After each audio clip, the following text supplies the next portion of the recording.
Hey everyone, and welcome to another deep dive. Today we're going to talk about something pretty heavy, pretty tough. We're going to be going deep into the world of domestic abuse. Absolutely. And we're doing that through a book by Nova Ling. hmm And the book follows this woman named Ida. And it's a story about, going from that place of being completely trapped to finding the strength to break free. Yeah, So are you ready?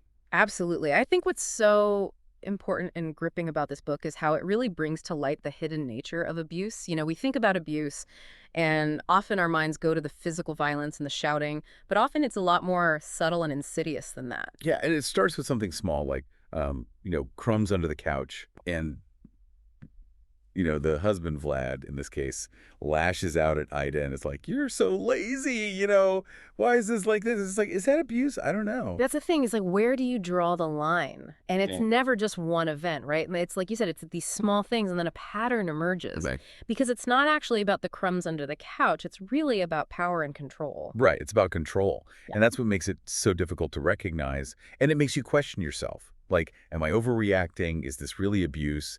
Because it's not the stereotypical, black eye or broken bone. Right. It's that slow chipping away at your self-worth and your self-esteem until you don't even realize that you're a victim. And, on top of the insults and everything, he also, isolates her from her friends and family. Of course.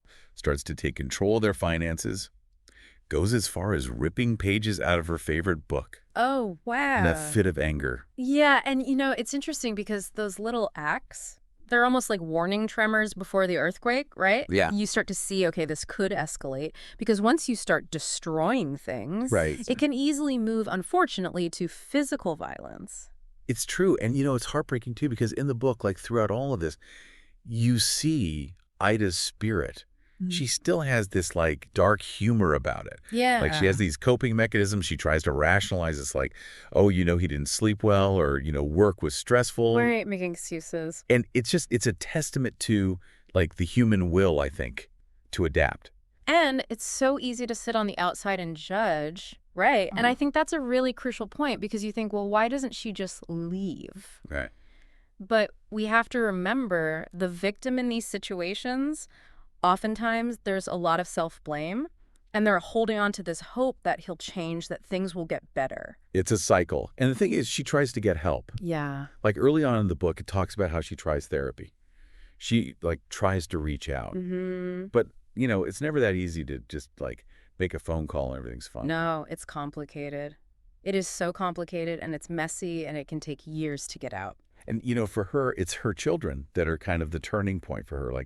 Her daughter, Anna, she starts to notice that she's becoming really withdrawn. Oh, wow.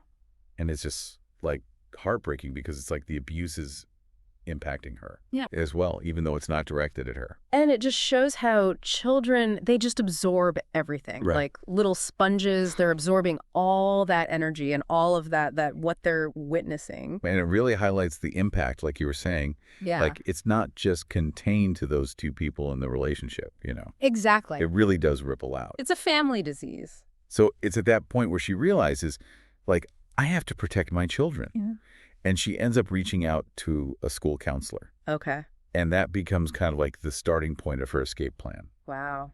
It's interesting how you find these glimmers of hope and light in these really dark situations. Yeah. And it's amazing how resourceful she became through this. She was meticulous in her planning, how she packed, covering her tracks. It's almost like she was running a covert operation to get out. I know. It's like he has to do it in secret and everything. Right. It's really fascinating. Eventually, she ends up in this shelter with her kids, Yeah. right? So you would think that that's where the story gets, a little bit easier. Right. She's safe. Yeah, she's safe now, but... It's a harsh reality check when you read about what it's really like. Yeah. It's cramped. There's strict rules. You've got all these other families dealing with their own trauma. So it's not this, peaceful haven. No, it's definitely not a bed of roses, Yeah.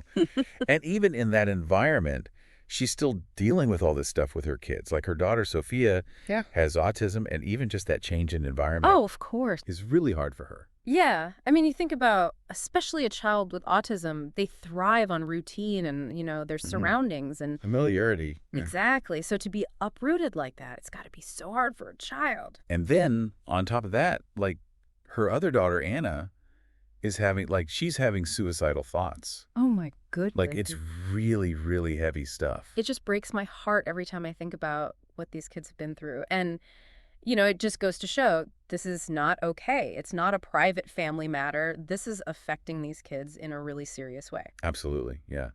And it doesn't end there either, because Vlad, even though they've escaped, he's still trying to manipulate the situation to, use the children against her. Classic abuser tactic, right? Trying to Yeah. turn the kids against her, make himself seem like the victim. It's awful. It really is. And I think what people don't talk about enough is the use of technology. Like, he was monitoring her. Oh, yeah. He would be like, you have to be in your room at this time, or, following her online and everything, even went as far as installing spyware on the kid's computer. Oh, gosh. That constant fear of being watched. Exactly. Like somebody's always watching you. It's terrifying. It is. And we need to remember that it's all about power and control, right? It's not genuine concern. It's all about him and his weird sense of control. Exactly. And so, they end up, having to go to court, having this legal battle. Mhm. And what I found really interesting was how much emphasis was put on evidence. Of course. I mean, you think just getting out is enough, but you have to prove it, right? Right. Because it often does come down to he said, she said. Right, exactly. And how do you prove that unless you've got the evidence? Yeah, and she's smart because she was keeping all these notes, and she was making recordings Oh, wow. of him, just in case, and then she made sure she had all the important documents and everything. Yeah. And so thankfully she had that, but it just makes you realize how much a survivor really does have to almost become an investigator Absolutely. to build their own case. And it just makes me sad for anybody that doesn't have that foresight Right. to think in those terms, Because unless you have that evidence, it's your word against theirs, which can be really hard to prove in court. Exactly. And even then, going through that trial, it's so emotionally draining. Oh, I can only imagine. The book talks about her anxiety, the thought of seeing him again in court, Mm-hmm. and just having to relive everything. Right. That must be so triggering and awful. It's awful. And even after all that, even with the evidence and everything, the verdict was just, it didn't feel like enough, Yeah, what happened? They did find him guilty, which is, something, but the sentence was it just felt like a slap on the wrist compared to everything that had happened. Wow. And so it's this harsh reality of the justice system, right? Where it's this is supposed to, I don't know, I don't even know if there's such a thing as justice in that situation, but it Yeah. just didn't feel like enough. Right. And it leaves you thinking, what can we do? How do we define justice in these really, really nuanced, difficult situations? Because, of course, you want to punish the abuser, but there's also this element of rehabilitation. But at the end of the day, what matters most is the victim Right. and the safety and well-being of them and the family. Yeah. Exactly. And you know what I thought was really interesting is that it doesn't just end there Right. with the court case. Yeah. It goes beyond that, and you really see her try to rebuild her life. Well, and that's the thing, right? You escape the situation, but the trauma's still there. Mhm. It's okay, now what? What does healing actually look like? Exactly. And she talks about just the lack of support, Yeah.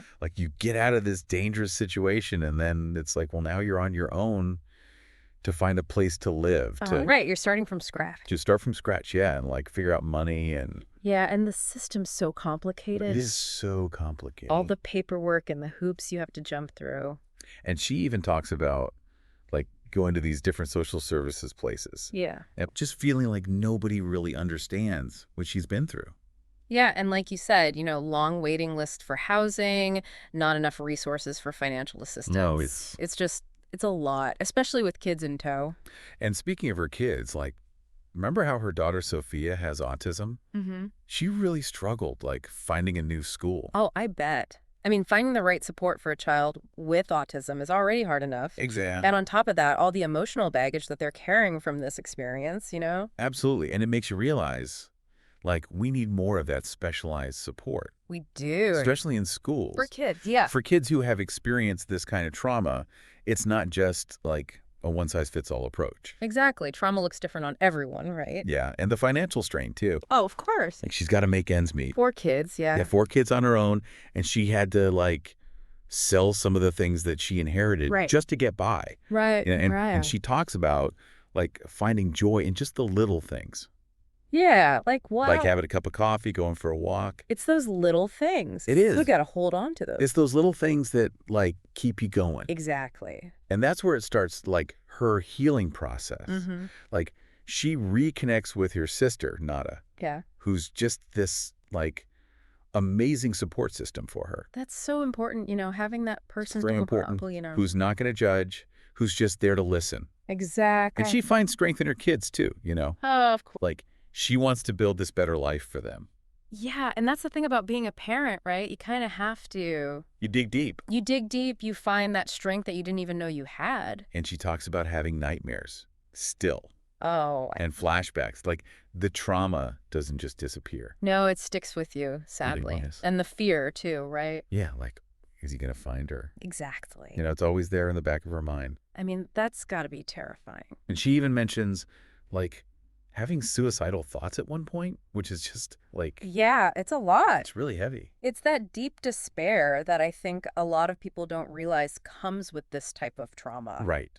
Exactly. And it takes so much strength to keep going. But she does. She does. She does. She never gives up. Yeah. And it's really inspiring, actually. Good for her. Because she wants to break that cycle of violence, not just for herself, but for her kids. Absolutely. And I think it's so important for people to hear these stories. Yeah. To know that they're not alone. Exactly. And that there's hope. And that's amazing that she's willing to share it, It is, because that takes such courage to be so vulnerable. It does. And, by doing so, she's not only helping herself heal, but she's potentially helping countless others who might be going through the same thing. And the book ends with her, like, moving into her own apartment. Oh, wow. Which it is. It's such a symbol of independence. The symbol of independence. And, like, she did this. Freedom, yeah. She did it on her own. That's amazing. Yeah. So it might not be, a fairy tale ending. Right. But it's real and it's hopeful. Yeah. It shows that healing is possible. Exactly. It's not linear. It's messy. It's hard. But it's possible. Absolutely. And she's proof of that. So, I mean, what an incredible story. It is. And, it just makes you think about how much more we need to do. We do. As a society to support survivors. Absolutely. And to prevent this from happening in the first place. It's a collective effort, right? We all have to play a part in ending domestic violence. We do. We all have a role. And it starts with awareness, with education, with having these uncomfortable conversations. Exactly. So if anything, if you take away one thing from this whole conversation, it's that we need to listen. Yes. We need to believe survivors. Believe them. And we need to support them. Because they deserve it, They deserve our support. They deserve our compassion. And most importantly, they deserve justice. Absolutely. And I think that's what makes this book so important. It is. It's eye-opening. Yeah. And it's a story that stays with you. It does. So thank you, everyone, for joining us for another deep dive. Yeah, thank you for having me. This was a tough one. It was, but so important. It was, but, we'll be back again soon with another one. Sounds good. Until then, take care.